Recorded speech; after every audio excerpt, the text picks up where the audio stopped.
Pagbalik ko mula sa Europa, bitbit ko ang pangarap na baguhin ang aking bayan.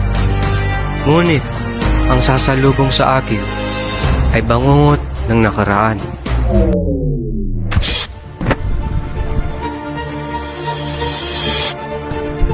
Ang Ginoo ay tila galing sa Europa. Ngunit, mukhang hindi pa rin sanay sa ating alta sosyedad. Bay si Ibarra, kagalang-galang na. Doña Victorina.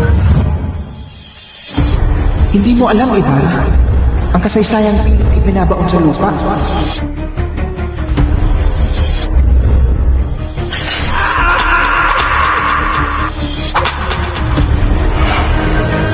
Ang lipunang ito ay nilulumpo ng kasinungalingan at kapangyarihan ng simbahan.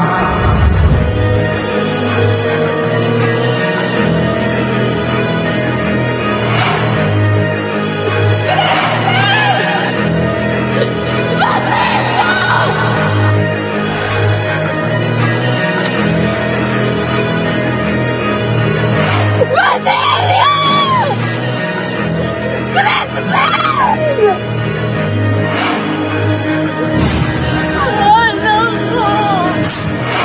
Uy, nangyari na masama na ito. Hindi ka po bumuhang sa labi.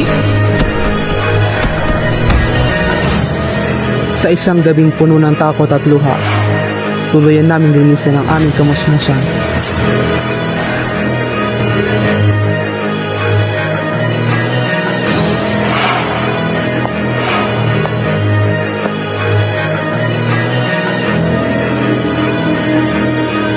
Wala kang karapatang magsalita laban sa simbahan. Panahon na ng pagbabago. Hindi na kami magmimistulang mga alipin. Hindi na kami magbubulag-bulagan.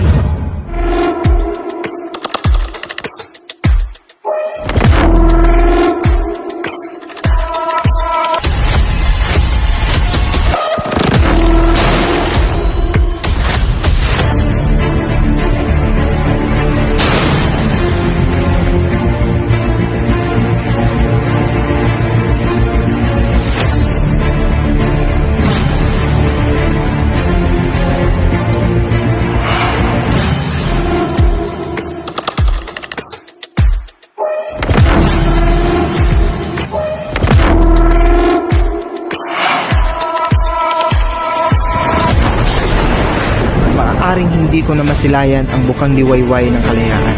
Ngunit ipinagkakatiwala ko sa kabataang magtataguyod sa ating mga pangarap, ang pag-asa ng bayan.